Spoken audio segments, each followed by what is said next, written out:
भारत में रेबीज, पशु क्रूरता और आवारा जानवरों को लेकर गलत और भ्रामक आंकड़े पेश किए जा रहे हैं। यह आरोप नोएडा मीडिया क्लब में आयोजित प्रेस कॉन्फ्रेंस में एनिमल एक्टिविस्ट्स ने लगाया। पशु अधिकार कार्यकर्ता और फिल्म मेकर संजय बब्बर ने कहा कि सुप्रीम कोर्ट के 7 नवंबर 2025 के अंतरिम आदेश की गलत व्याख्या ने अनजाने में एक राष्ट्रीय संकट को जन्म दिया है। उनका कहना है कि संस्थागत क्षेत्रों से आवारा कुत्तों को हटाने का आदेश पशु जन नियंत्रण नियम 2023 के खिलाफ है, जिसमें नसबंदी के बाद कुत्तों को उनके मूल क्षेत्र में छोड़ना अनिवार्य है। एनिमल एक्टिविस्ट्स के अनुसार देश भर में पशुओं के खिलाफ 1000 से अधिक अपराध सामने आए हैं। महिला एनिमल फीडर्स पर हमले बढ़े हैं। कार्यकर्ताओं ने चेतावनी दी कि अगर स्थिति जल्द स्पष्ट नहीं हुई तो इसके गंभीर सामाजिक और मानवीय परिणाम होंगे। आइए सुनते हैं क्या कुछ कहा है एनिमल एक्टिविस्ट्स ने। सर, आपका असली मुद्दा क्या है? देखिए, असली मुद्दा ये है कि जो सुप्रीम कोर्ट का 7 नवंबर का वर्डिक्ट आया है, उस वर्डिक्ट के बाद इस देश में क्रूरल्टी बढ़ गई डॉग की तरफ। और सिर्फ डॉग्स नहीं, अब वो जो औरतें जो जानवरों से प्यार करती है, प्रेम करती है, उनकी तरफ भी हरासमेंट बहुत ज्यादा बढ़ गई है। उनके अगेंस्ट भी मोलेस्टेशन के केसेस बढ़ रहे हैं, क्योंकि जो लोग डॉग्स को हेट करते थे, जानवरों को हेट करते थे, उनको एक फ्री किल ऑर्डर, फ्री हरासमेंट ऑर्डर मिल गया।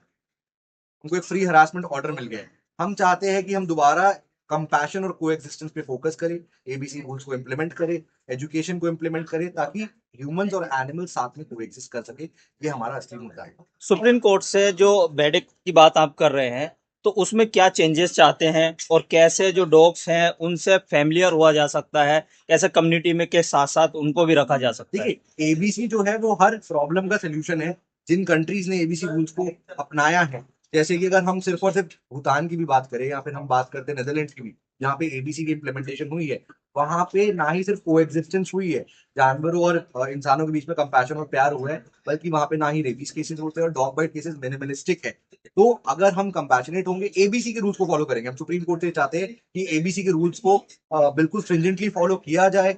वो है कैच, न्यूटर एंड रिलीज, और उसके अलावा लोगों में एजुकेशन फैलाई जाए, कंपैशन फैलाया जाए, तो इस देश में जानवरों की प्रॉब्लम होगी नहीं। जैसे हमारे मुंबई के जज ने भी ये कहा था कि हमारे यहाँ पे स्ट्रे डॉग्स की प्रॉब्लम थी, तो we fed them and now they are happy and sleeping. एक बात है, अभी जो एबीसी सेंटर्स है ना, वो हॉस्पिटल्स है, वो ये वाला शेल्टर्स नहीं है, वो उसमें नहीं रखना है। जितना भी डॉग्स पकड़ लिया ना अभी तक, वो 7 तारीख नवंबर से बाद वो पूरा रिलीज करना है।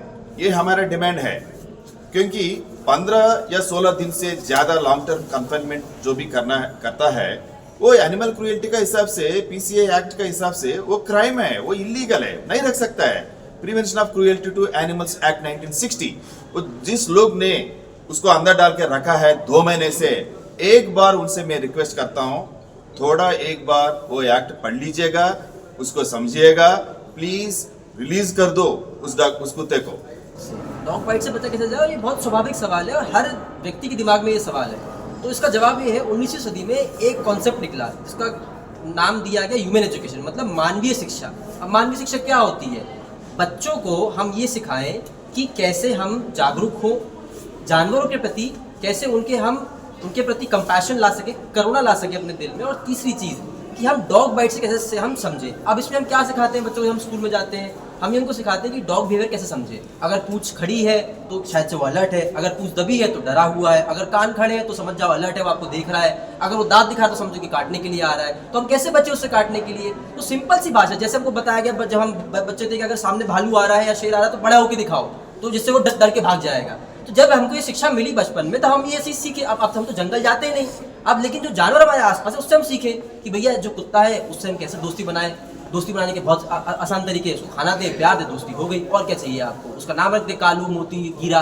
इसके अलावा क्या चाहिए आपको? और जब हमने ये देखा करते हुए, देखा नहीं, हमने जब ये किया हमारे राज्य में, हमारे शहरों में, चाहे जैसे वो जयपुर और भोपाल हो, तो हमने पाया कि बच्चों के अंदर जो मानवीय जो शिक्षा थी वो बढ़ी, और उनके साथ जो उनके आसपास जो कुत्ते थे जो रह रहे थे, जिनसे पहले उनकी दोस्ती नहीं थी, उनकी दोस्ती हो गई, जिसकी वजह से डॉग बाइट के केसेस कम होने लगे। लेकिन मैं यहाँ पर एक सवाल ये लेना चाहूँगा कि बहुत से डॉग जो हैं बिल्कुल शांत बैठे रहते हैं, लेकिन अचानक जब कोई उनके पास से गुजरता है तो वो वाइट कर लेते हैं, तो आप उसको कैसे लेंगे? अब देखिए मैं आपको एक बहुत सिंपल सा ये रियल इंसिडेंस मेरे साथ हुआ है, मुझे याद आ गया वो आपकी बात से, तो मैं इसलिए आपसे ये सवाल कर ये रहा हूँ। इंसिडेंस मेरे साथ भी हुआ है। हम एक बार रात के समय में गाड़ी से निकल रहे थे, मैं और मेरी दोस्त गाड़ी में बैठी थी पीछे। हम निकले, 4 कुत्ते हमारी गाड़ी के पीछे पड़ गए। अब हम घबराए कि क्या करें। तो हमें समझ में आया जो हम बच्चों को सिखाते क्या हम वही ना करें। हमने क्या किया, हमारी गाड़ी रोक ली। जैसी गाड़ी रोकी तो कुत्ते आके सूंघने लगे। अब वो सूंघे आगे, उन्हें 1-2 सेकंड सूंघा, वो समझ गए यार ये तो ना मार रहा है, ना पत्थर मार रहे, ना कुछ कर रहे, सूंघ के वापस उड़ के चले गए। तो आप रुकें, अगर कभी ऐसा कुछ होता है तो धीरे धीरे से निकले आसपास के इलाकों से जहाँ पे कुत्ते ज़्यादा दिख रहे हैं, और असेस करें कि भैया अच्छा यहाँ पे 5-6 कुत्ते ज़्यादा है तो हम थोड़ी धीरे से निकलते हैं, ज़्यादा तेज दौड़ नहीं लगाते हैं, क्योंकि वो सडन मूवमेंट को कैच कर लेते हैं। हम देखिए किसी भी डॉग के काटने का कारण हम 5 मेन कारण बताते हैं। जो है सबसे पहले, अगर आप किसी भी कुत्ते को मारते हैं, किसी भी जानवर को अगर आप मारेंगे तो वो अपनी जान बचाने के लिए आपको काट ही सकता है। हमारे पास हाथ होते हैं, उनके पास हाथ नहीं है, उनके पास सिर्फ अपना मुंह है चलाने के लिए, और वो उससे काट सकते हैं। दूसरा, अगर आप किसी भी डॉग के पास जाते हैं जब वो खाना खा रहा है तो उन्हें खाना वैसे ही बहुत मुश्किल से मिलता है। अगर आप उनके पास जाएंगे उन्हें लगेगा आप उनका खाना चुराना चाहते हैं और वो आपको इस डर से काट सकते हैं। अगर वो सो रहे हैं, अगर आप भी सो रहे हो और आपको भी आके कोई जबरदस्ती उठा दे तो आपको भी गुस्सा चढ़ेगा या आप घबरा जाएंगे, और इसी घबराहट के करते वो आपको वापस से काट सकते हैं। चौथा, अगर उनको कोई चोट लगी है, अगर वो दर्द में है, तो कोई भी डॉग, कोई भी जानवर, आप भी अगर हो उनकी जगह तो आप भी अगले इंसान से डरेंगे कि कहीं वो आपको और चोट ना पहुंचाने आए, और इस डर से वो आपको फिर से काट सकता है। और पांचवा और सबसे ज़रूरी, जिसकी वजह से सबसे ज़्यादा डॉग बाइट्स के कारण होते हैं हमारे देश में, वो है कि अगर कोई डॉग है, कोई मादा डॉग है जो अपने बच्चों के साथ बैठी है, उसे डर लगता है कि अगर आप उनके पास आओगे तो आप उनके बच्चे उठा के उनसे ले जाओगे, दूर कर दोगे।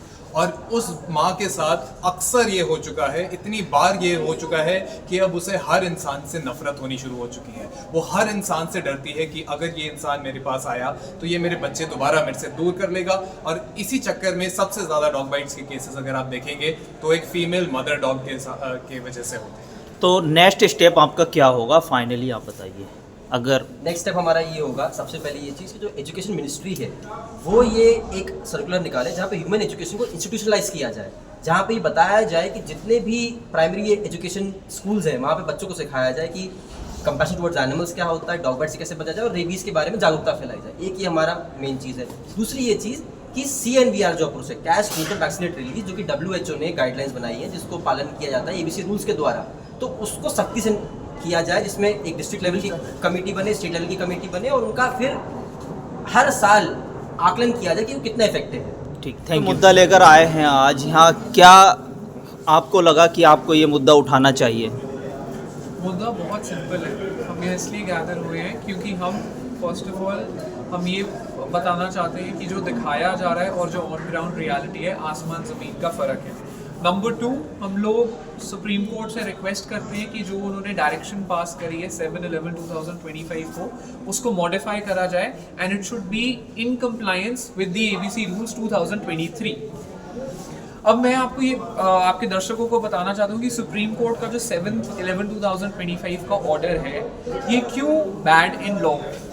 फर्स्ट ऑफ ऑल ये इंटायरली मीडिया की रिपोर्ट्स के बेसिस पे निर्धारित है। इसमें 16 रेफरेंसेस हैं टोटल, वो सारी मीडिया के रिपोर्ट्स पे बेसिस और डॉग बाइट के केसेस पे। फर्स्ट, सेकेंड, जो भी ये डेटा है that is not verified. Number 3, supreme court as the highest court in this country is bound to follow the law of the land। लेकिन sir जिस तरीके से आप कोर्ट की बात कर रहे हैं तो ऐसा तो होगा ना कि कोर्ट ने पहले इन मुद्दों पर चर्चा करी होगी फिर फैसला दिया होगा ना।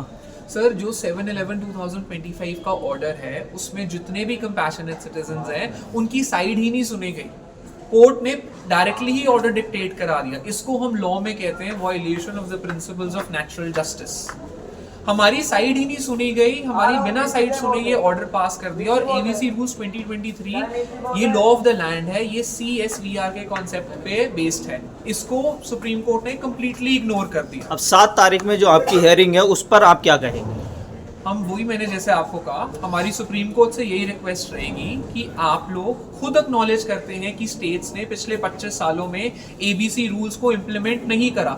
जो WHO द्वारा रिकग्नाइज्ड है, यूनियन ऑफ इंडिया भी उनको फॉर्म करता है। आप अपनी डायरेक्शंस को रिवर्स करें, मॉडिफाई करें, ऑन ग्राउंड रियलिटी देखें जो कम्युनिटी डॉग्स हैं उनकी, और आप जो अपनी डायरेक्शंस है, जो आपने 22 अगस्त को डायरेक्शंस पास करी थी, आप उनको रीटरेट करें और स्टेट पे एक चेक बनाए रखें कि वो ABC रूल्स को इम्प्लीमेंट कर रहे हैं इन लेटर एंड स्पिरिट। क्योंकि जिस देश में हम एजुकेशन सिस्टम से अगर कंपैशन हटा देना, ये देश प्रोग्रेस नहीं कर पाएगा। और मैं एक और मैसेज बहुत क्लियरली कहना चाहता हूँ, हम जितना भी यूथ है, हम विकसित भारत देखना चाहते हैं, but we want to see it with our indie babies, not without them.